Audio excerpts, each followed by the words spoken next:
Mari kita sekali lagi bersatu hati dalam doa.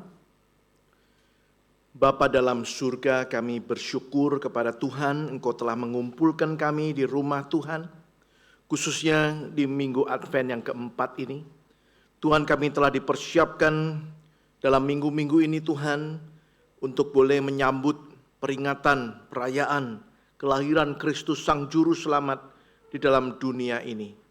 Kiranya Engkau juga yang akan memakai perenungan kami di minggu Advent yang keempat ini, supaya kami boleh sungguh-sungguh ya Tuhan, diberikan hati oleh Tuhan yang sesuai dengan yang Tuhan inginkan, sehingga ketika kami merayakan, mengingat akan kelahiran Kristus, kami ditemukan Tuhan adalah orang-orang yang sungguh-sungguh menanti-nantikan Tuhan.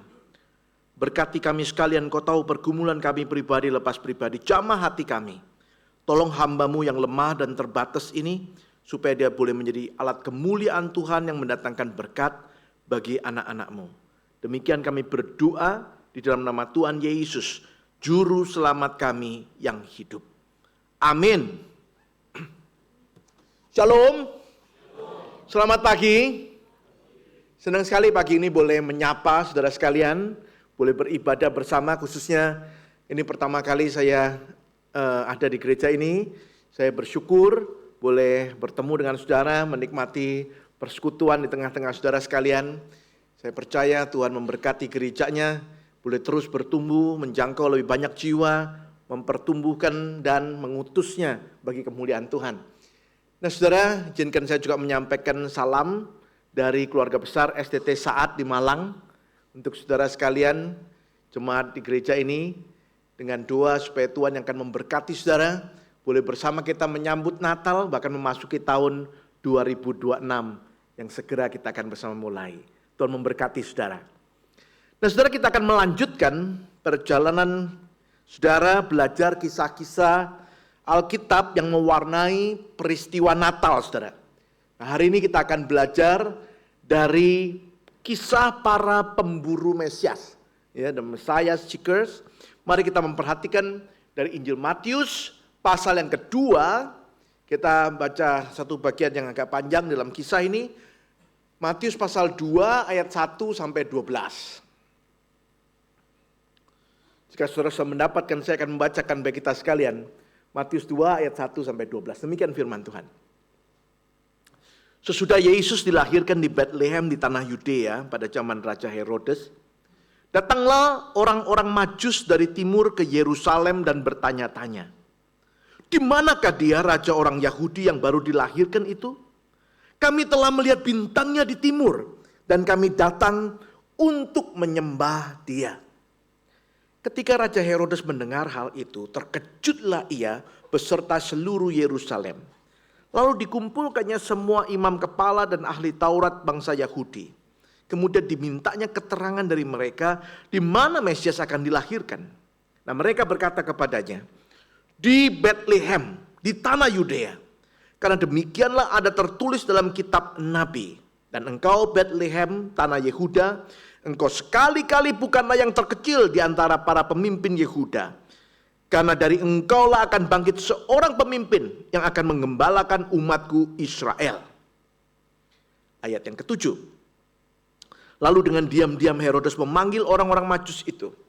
Dan dengan teliti bertanya kepada mereka kapan bintang itu tampak. Kemudian ia menyuruh mereka ke Bethlehem katanya, "Pergi dan carilah anak itu dengan teliti. Dan segera sesudah kamu menemukan dia, kabarkanlah kepadaku supaya aku pun datang menyembah dia." Setelah mendengar kata-kata raja itu, berangkatlah mereka. Lihatlah, bintang yang mereka lihat di timur itu mendahului mereka hingga tiba dan berhenti di atas tempat anak itu berada. Ketika melihat bintang itu, mereka sangat bersukacita. Mereka masuk ke dalam rumah itu dan melihat anak itu bersama Maria, ibunya. Lalu sujud menyembah dia. Mereka pun membuka tempat harta bendanya dan mempersembahkan persembahan kepadanya, yaitu emas, dupa, dan mur. Setelah diperingatkan dalam mimpi, supaya jangan kembali kepada Herodes, pulanglah mereka ke negerinya melalui jalan lain. Demikian jauh pembacaan firman Tuhan. Saudara yang dikasih Tuhan, dari 4 Injil yang ada di dalam Perjanjian Baru, Injil Matius dan Injil Lukas memuat kisah-kisah Natal ya, yang ada seputar kelahiran Kristus.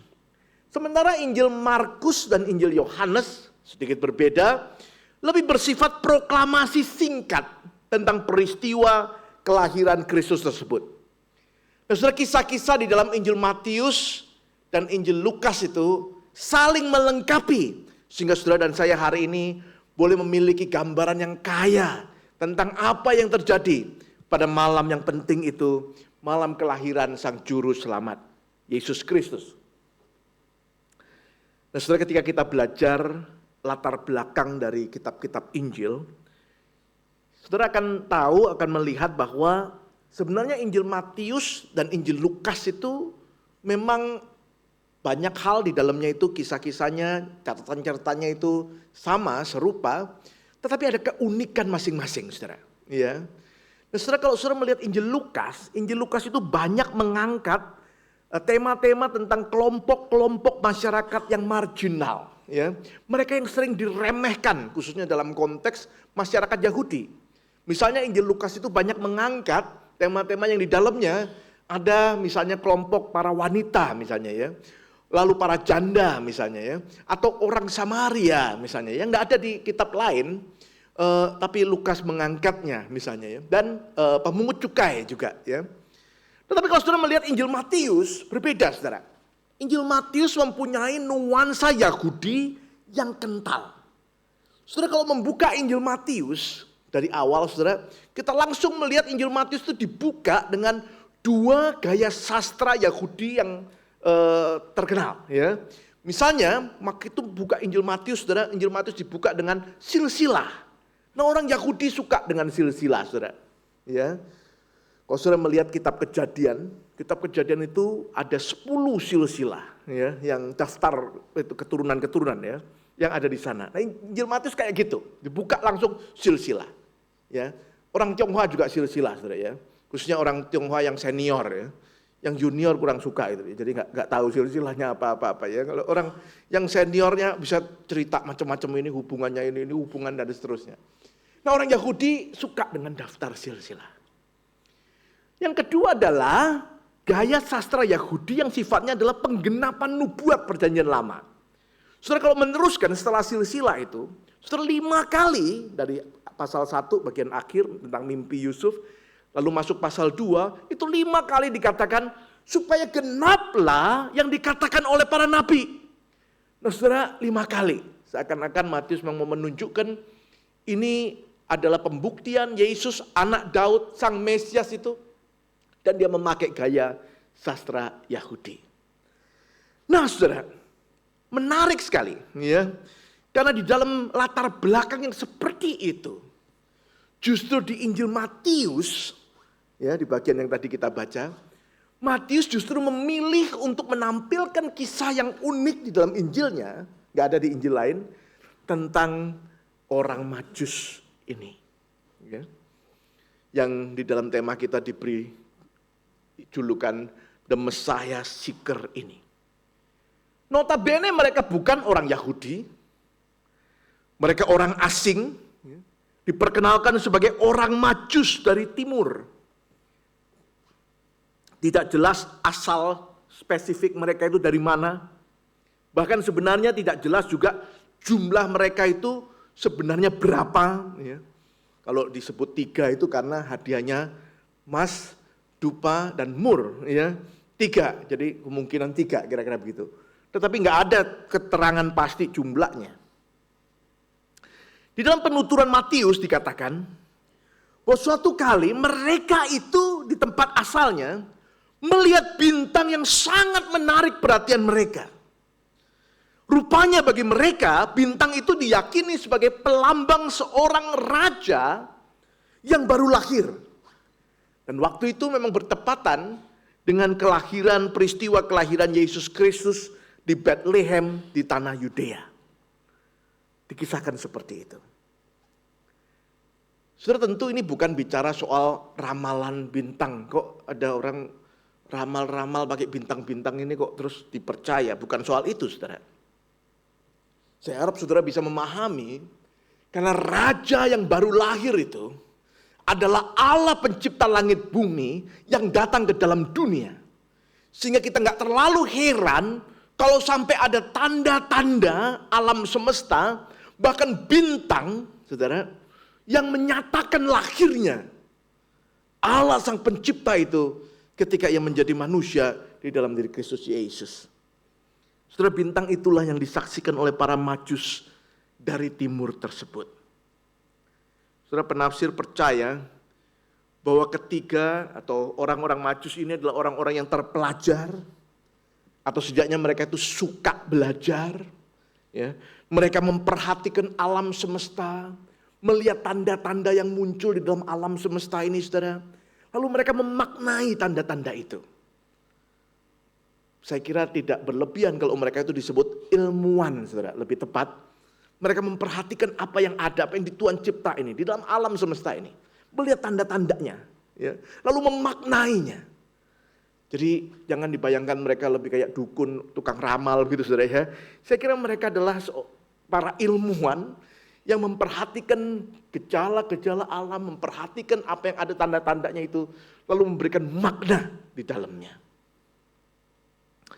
Dengan ketertarikan yang bercampur rasa kagum dan penasaran, mereka bermaksud untuk pergi ke arah yang ditunjukkan di mana bintang itu muncul, yaitu untuk menyambut raja yang baru lahir itu dan memberikan penyembahan mereka. Nah, saudara, saya kembali lagi ke pertanyaan saya di awal.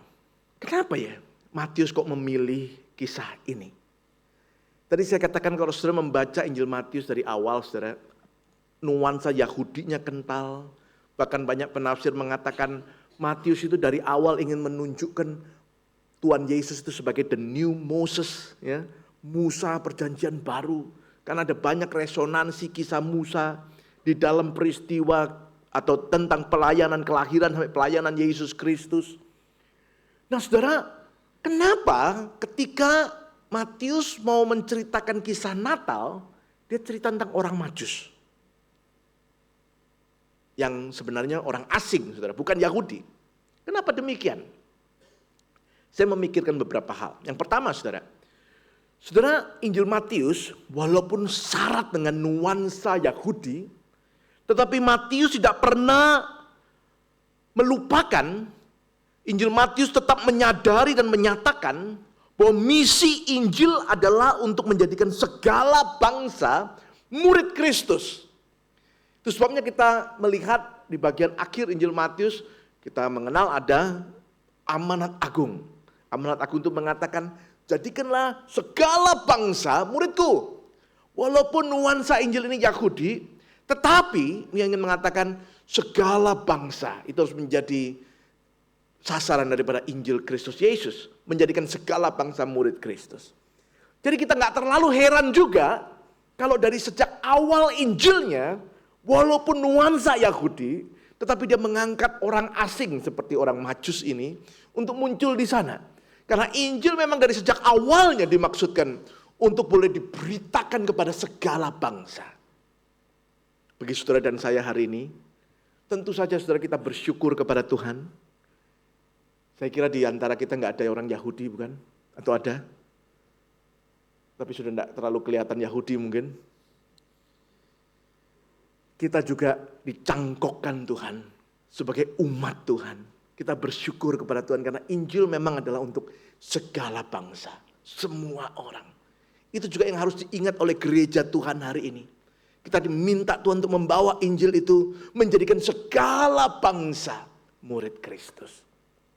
Hal kedua yang saya perhatikan, saudara, Injil Matius itu sering mengangkat kontras antara murid Kristus, orang yang sungguh-sungguh, dengan yang bukan. Misalnya, Matius suka mengkontraskan antara murid Kristus dengan orang munafik. Ya. Dalam Matius pasal 6, Yesus 3 kali mengatakan jangan seperti orang munafik. Jangan seperti orang munafik. Jangan seperti orang munafik. Di pasal 7 misalnya Yesus mengatakan, bukan orang yang berseru kepadaku Tuhan, Tuhan yang akan masuk kerajaan surga. tetapi yang melakukan kehendak Bapakku.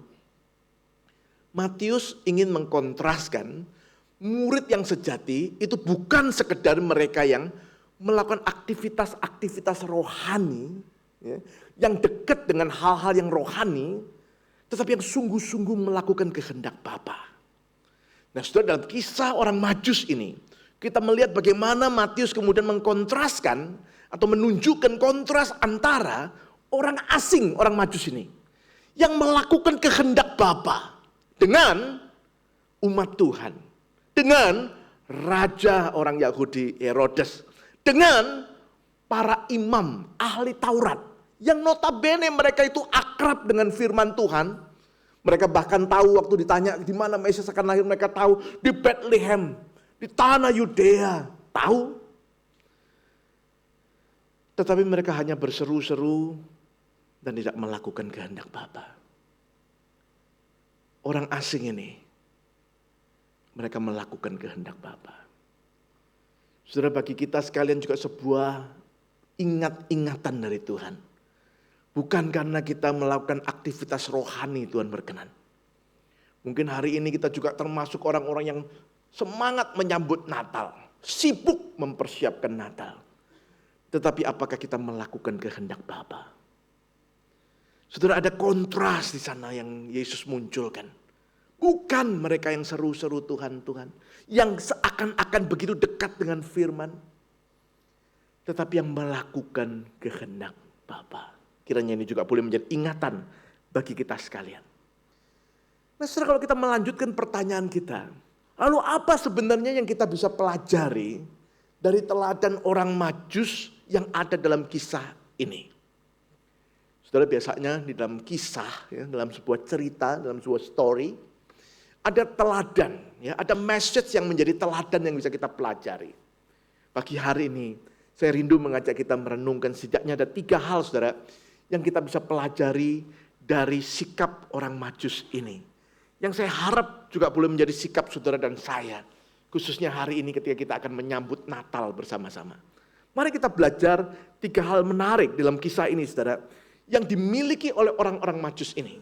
Ya, untuk kita boleh belajar bersama dan meneladaninya untuk kita menyambut peringatan Natal tahun 2025 ini.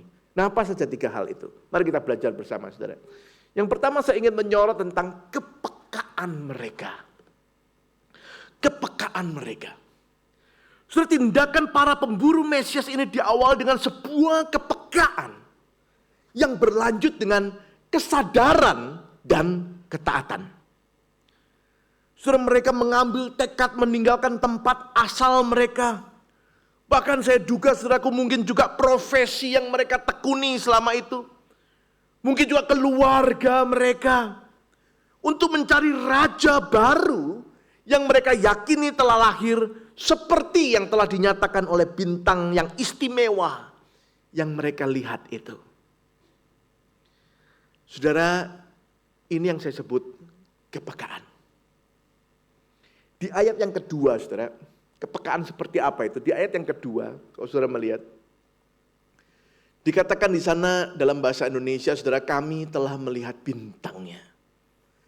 Bahasa Indonesia hanya menerjemahkan melihat bintangnya.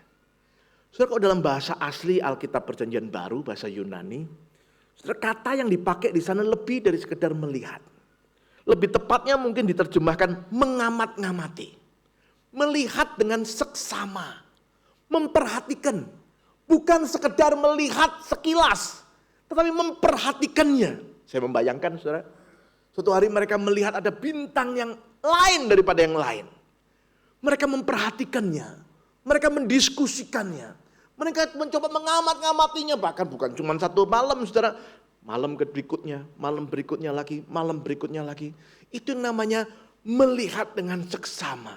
Memperhatikannya, mengkajinya. Ini yang saya maksud dengan kepekaan. Saudara, bintang itu ada di langit. Semua orang melihatnya, betul gak ya? Gak ada yang nutupin bintang, bisa menutupi bintang begitu kan. Jadi semua orang melihatnya.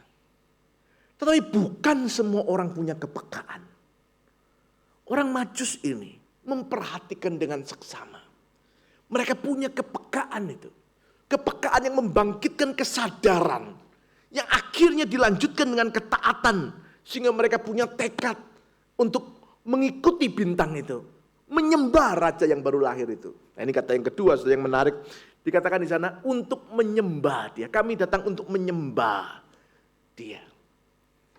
Kata menyembah dalam bahasa aslinya itu merupakan sebuah aksi, sebuah tindakan karena ada perjumpaan dengan satu pribadi yang mulia. Sehingga orang yang bertemu dengan pribadi ini kemudian tersungkur di tanah. Sampai wajahnya ini nempel dengan tanah. Itu namanya menyembah dalam teks kita ini. Saudara, jadi inilah yang saya sebut sebagai kepekaan yang memunculkan kesadaran. Dia sadar bintang ini lain daripada yang lain. Ada raja yang istimewa yang lahir. Bahkan membangkitkan satu kesadaran mereka harus pergi. Mereka harus pergi ke sana. Untuk bukan cuma sekedar melihat, untuk menyembahnya. Mereka sadar yang lahir ini bukan sembarang raja. Mereka mau ke sana, mereka mau menyembahnya. Kepekaan itu membangkitkan kesadaran, lalu menghasilkan ketaatan. Mereka ke sana. Saudara, kepekaan dengan kesadaran seperti inilah yang menentukan kualitas kehidupan. Kepekaan dengan kesadaran seperti inilah yang menentukan kualitas pelayanan. Kepekaan dengan kesadaran seperti inilah yang menentukan kualitas penyembahan kita. Saudara, kalau tanpa kepekaan dan kesadaran, dengan kata lain, itu sebabnya kita melihat orang mengaku Kristen, tetapi tidak menunjukkan hidup Kristen, pelayanan Kristen, penyembahan yang berkualitas. Hidupnya, pelayanannya, penyembahannya cuma Kristen KW saja. Bukan komisi wanita saja. Tidak kelas lah, tidak jelas. Mereka menyebut diri Kristen. Tetapi kualitas hidup Kristennya, kualitas pelayanannya, kualitas penyembahannya, asal-asalan, angin-anginan. Saudara yang dikasihi Tuhan, hanya dengan kepekaan, kesadaran, seorang bisa punya kualitas hidup, kualitas pelayanan, kualitas penyembahan yang baik. Saudara yang dikasihi Tuhan, para Majus ini dia peka, dia sadar. Itulah yang membuat mereka different, ada kualitas yang berbeda. Hari ini saudara, kita juga diajak untuk melihat, punyakah kita kepekaan seperti itu? Orang yang peka itu memperhatikan dengan seksama. Apa yang sedang Tuhan kerjakan? Apa yang sedang Tuhan lakukan? Mengapa kok Tuhan izinkan hal seperti ini terjadi? Mengapa hari ini kok ada hal seperti ini dalam kehidupan kami? Mengapa di daerah tempatku tinggal, di daerah gereja ini Tuhan mengizinkan hal yang seperti ini? Mengapa di tengah-tengah dunia dalam keadaan yang seperti ini Tuhan mengizinkan hal seperti ini terjadi? Saudara, itu namanya kepekaan. Orang yang dalam tiap hari kehidupannya dia bertanya kepada Tuhan, kenapa ya Tuhan? Dia memperhatikan, dia membaca informasi-informasi, dia membaca firman Tuhan, dia mengkaitkannya. Kira-kira apa yang Tuhan inginkan? Apa yang Tuhan maksudkan? Mengapa terjadi ini? Mengapa terjadi itu? Mengapa diizinkan ini? Mengapa diizinkan? Itu namanya kepekaan, saudara. Kepekaan itu yang membangkitkan kesadaran. Mungkin bahasa kerennya visi. Dia melihat visi, kepekaan itu, kesadaran itu. Membangkitkan misi, dia sadar apa yang Tuhan inginkan. Dan berlanjut dengan ketaatan. So, tanpa kepekaan dan kesadaran, orang Kristen atau yang menyebut dirinya Kristen hanya asal-asalan saja. Asal-asalan hidup, asal-asalan buka gereja, asal-asalan menjalani pelayanannya, penyembahannya. Dan tidak ada nilainya, tidak ada kualitasnya. Kepekaan kesadaran, ketaatan, itu yang Tuhan inginkan. Bagaimana dengan saudara dan saya? Punyakah kepekaan itu? Mari kita tanya apa yang sedang Tuhan inginkan. Mengapa Tuhan izinkan ini dan itu?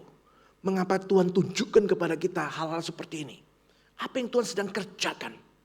Mau kemana sebenarnya? Dan seterusnya. Kepekaan itu penting.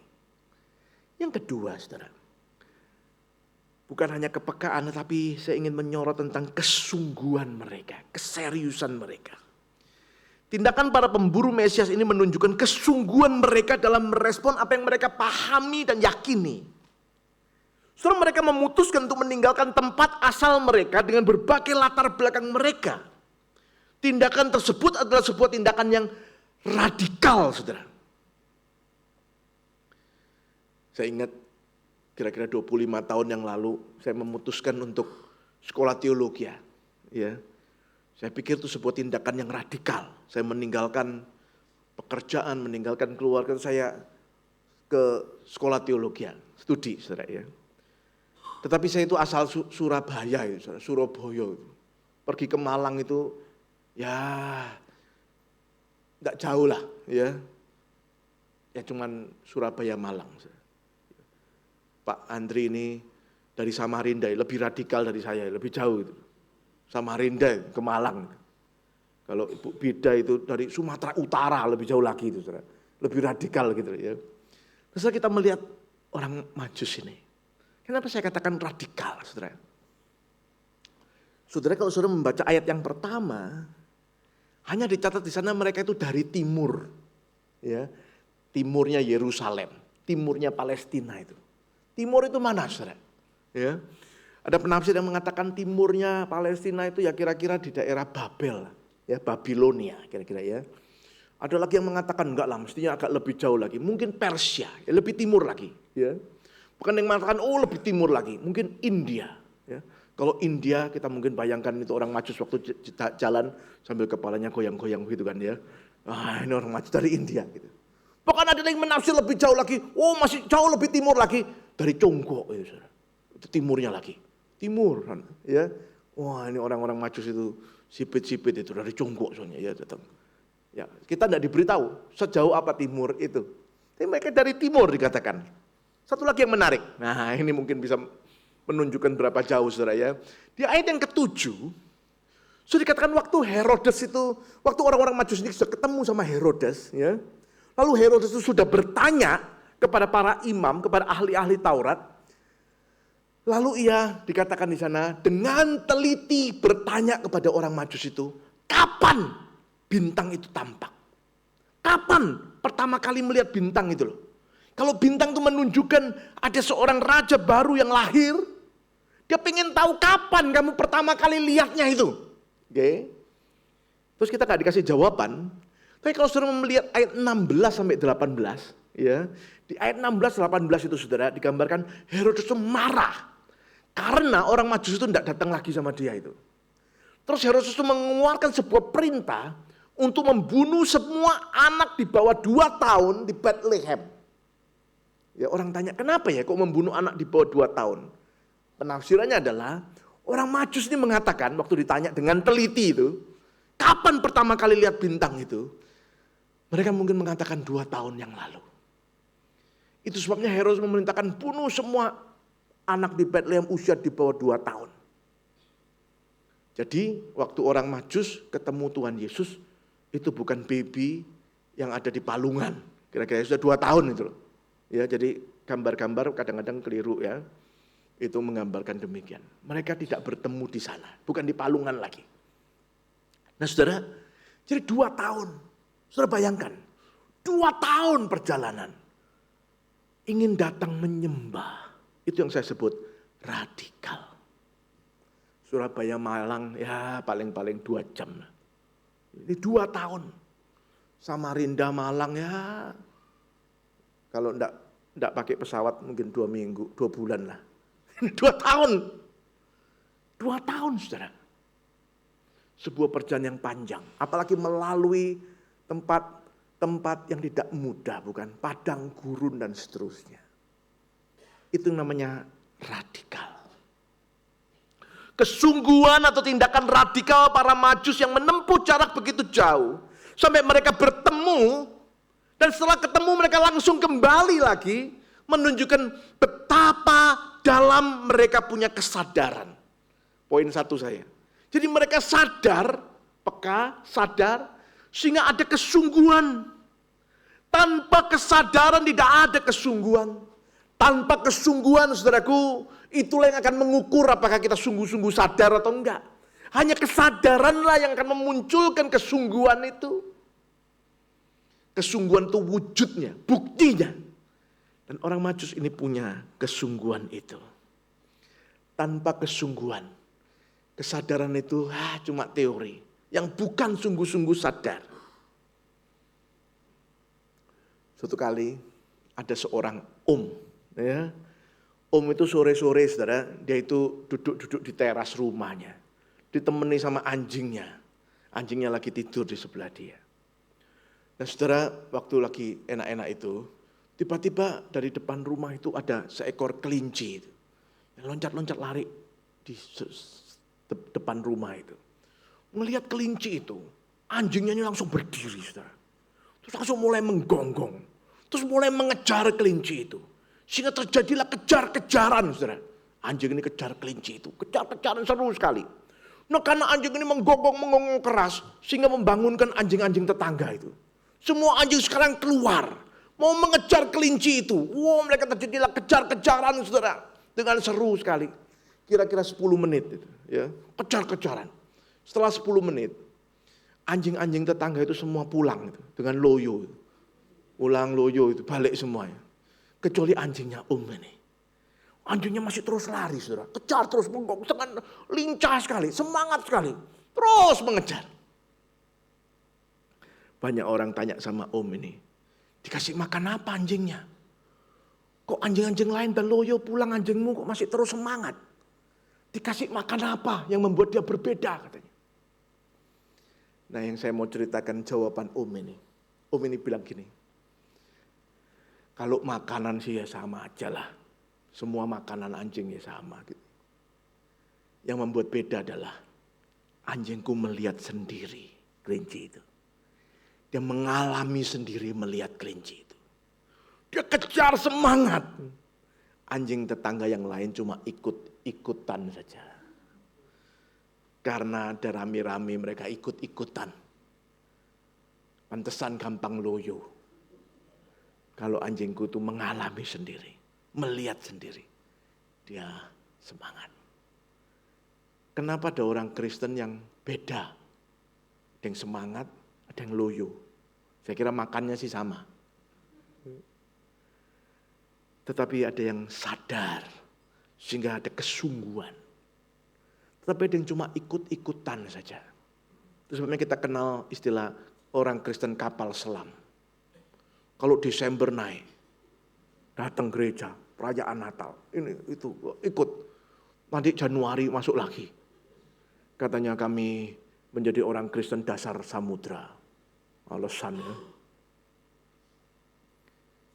Saudara, kenapa banyak orang Kristen cuma semangat sebentar, pop, terus loyo lagi? Karena tidak ada kesadaran itu. Kesadaran membangkitkan kesungguhan.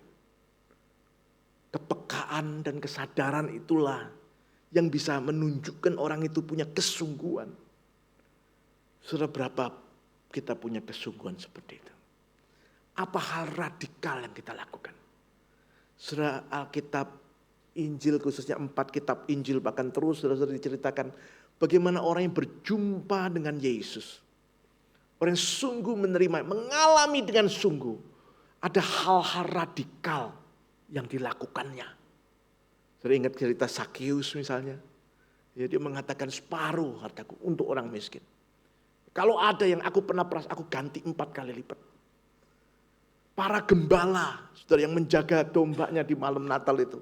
Setelah melihat bahwa mereka dikatakan penuh sukacita, mereka mengabarkan tentang Yesus. Saudara, perjumpaan yang dengan kesadaran, dengan kepekaan dan kesadaran itu menghasilkan sebuah kesungguhan. Kesungguhan seperti apa yang sudah terlihat dalam hidup saudara dan saya sebagai orang Kristen. Kiranya tahun 25 boleh menjadi tahun yang menunjukkan kita sungguh mengalaminya. Itu sebabnya kita punya kesungguhan. Kita tinggalkan manusia lama. Kita tinggalkan segala dosa yang menghalangi, yang merintangi kita. Kita melakukan sesuatu yang radikal. Karena kita memiliki kepekaan, kesadaran yang terwujud dalam kesungguhan kita mengikut Tuhan. Yang terakhir. Saudara, saya ingin mengajak kita melihat gambaran terakhir dari kita, orang Majus ini. Mereka juga menunjukkan ketulusan. Saudara. Ketulusan. Tindakan para pemburu Mesias ini akhirnya juga menunjukkan ketulusan. Mereka bukan hanya peka dan sungguh, tetapi juga tulus. Mereka bukan mengharapkan sesuatu atau demi kesenangan pribadi semata. Mereka tulus meninggalkan tempat asal mereka. Mereka tulus menempuh perjalanan yang demikian jauh. Mereka tulus membawa hadiah-hadiah yang berharga. Menyembah sang raja yang baru lahir. Dan saudara tanya saya, kok tahu kalau mereka tulus? Bukankah peribahasa mengatakan dalam laut dapat diduga, dalam hati siapa yang tahu? Tahu mana Pak dia tulus? Kok tahu kalau mereka itu tulus? Saudara, menarik di ayat yang ke-10 dicatat di sana. Ketika mereka melihat bintang itu berhenti di sebuah rumah. Saudara perhatikan. Bintang itu berhenti di sebuah rumah. Rumah apa saudara? Rumah yang sederhana. Rumah seorang tukang kayu. Ini bukan tukang kayu dari Solo saudara. Ini rumah tukang kayu. Saudara, waktu mereka melihat bintang itu, bintang yang istimewa itu, tentu yang dipikirkan, wah ini raja yang luar biasa. Tentu raja ini luar biasa. Saya bayangkan 2 tahun itu mungkin membayangkan ada di tempat yang mewah, yang megah gitu loh. Itu sebabnya mereka ke Yerusalem awalnya waktu ketemu Herodes itu kan. Mereka ke istana, kira-kira raja ya di istana lah. Tempat yang indah, yang megah, yang mewah. Tapi bintang itu berhenti di sebuah rumah sederhana. Kalau saya jadi orang Majus mungkin saya kecewa. 2 tahun loh Tuhan. Kok sederhana? Kok cuman gini? Kalau cuma gini ya banyak di tempat saya. Saudara, Alkitab mengatakan mereka sangat bersuka cita. Itu yang namanya tulus. Ketulusan itu adalah sukacita yang tidak dipengaruhi oleh keadaan situasi. Sukacita yang sejati itu dari hati yang tulus. Dia keluar. Sekalipun yang dialami, yang terjadi mungkin berbeda dengan yang diharapkan. Bahkan kalau saudara membaca di ayat yang ke-11 itu. Mereka mempersembahkan persembahannya. Ya. Biasanya itu ada orang yang gini ya, kalau kecewa itu ya, pengennya begini tapi kok enggak, hadiah disimpan balik itu, sudah enggak jadi itu, batal itu, cancel dah, enggak jadi dah gitu loh. Enggak, mereka sangat bersukacita, keluarkan semua hadiah yang sudah disiapkan, dipersembahkan dengan sukacita, itu ketulusan. Bukan cuma itu loh, ayat terakhir di ayat 12, bahkan dikatakan saudara, Herodes itu marah, ya. Terus mereka ini orang Majus ini dalam mimpi Tuhan kasih tahu, ya, jangan lagi kembali ke Herodes. Awas, hati-hati loh. Dia marah loh, ya. Jadi dia mengambil jalan lain. Perhatikan, bahkan mereka mendapatkan ancaman, saudara. Kalau mau kecewa, sudah ngelihatnya rumah sederhana, sudah harus keluar banyak, masih mau diancam lagi. Tetapi di sini teruskan, mereka sangat bersukacita. Itu sebabnya saya katakan, mereka punya ketulusan. Ketulusan itu menjamin kesetiaan, saudara. Ada orang yang awalnya sungguh-sungguh, kayak semangat sekali. Tetapi karena tidak ada ketulusan, yang muncul adalah kekecewaan. Sehingga kesungguhannya gak bertahan lama. apalagi sampai setia, sampai akhir. Pernah dengar gak? Orang Kristen yang dulu semangat loh dia itu. Kok sekarang enggak ya? Saya khawatir karena kurangnya ketulusan. Tulus mengerti bahwa Tuhan punya jalannya. Jalan Tuhan belum tentu jalanku. Kehendak Tuhan, caranya Tuhan sangat mungkin berbeda dengan yang aku pikirkan, yang aku inginkan. Tapi dengan ketulusan, kalau Tuhan bilang ini yang aku maksudkan, ini raja yang baru lahir, walaupun cuma di rumah sederhana, mereka penuh sukacita. Kemarin saya menjelaskan di satu tempat tentang Simeon. Simeon juga gitu, ya. Dia dikasih tahu Tuhan, sebelum engkau tutup mata, ya, sebelum meninggal, engkau akan melihat Mesias. Tapi yang dilihat oleh Simeon waktu itu adalah bayi usia 8 hari, dibawa oleh orang tua yang sederhana ke bait Allah. Tetapi tidak ada kata kecewa. Dia menatang bayi itu dengan tangan yang gemetar karena tua. Dan dia bersyukur karena matanya sendiri boleh melihat juru selamat. Itu namanya ketulusan. Saudara, adakah ketulusan dalam hatiku dan hatimu? Ketulusan untuk mengikut Tuhan. Sekalipun tidak mudah, sekalipun tidak enak, sekalipun berbeda dengan yang kita pikirkan. Tetapi hanya ketulusanlah yang bisa menolong kita setia. Mengiring Tuhan, mengikut Tuhan. Saya tidak tahu tahun 2025 ini tahun yang seperti apa yang saudara jalani. Mungkin bagi sebagian kita adalah tahun yang berat. Saudara, kiranya berita Natal di tahun 2025 ini boleh menolong kita untuk kembali diuji memiliki ketulusan di hadapan Tuhan. Supaya kita sungguh-sungguh boleh menyembah Dia, melayani Dia, mengiring Dia dengan setia. Saudara, Natal ini mari kita sambut dengan memohon kiranya Tuhan menganugerahkan kepada kita kepekaan. Bertanya, mencari kehendak Tuhan. Kiranya Tuhan menganugerahkan kepada kita kesungguhan. Sehingga kita boleh mewujudkannya dalam bentuk-bentuk yang radikal. Yang menyatakan kesungguhan kita mengiring Tuhan. Dan kiranya Tuhan menganugerahkan kepada kita sekalian ketulusan. Yang boleh menolong kita setia. Mengiring Tuhan sampai akhir hidup kita. Maukah saudara? Maukah saudara?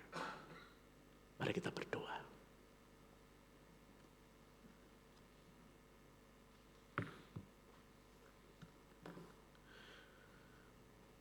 Bapa dalam surga, terima kasih Tuhan.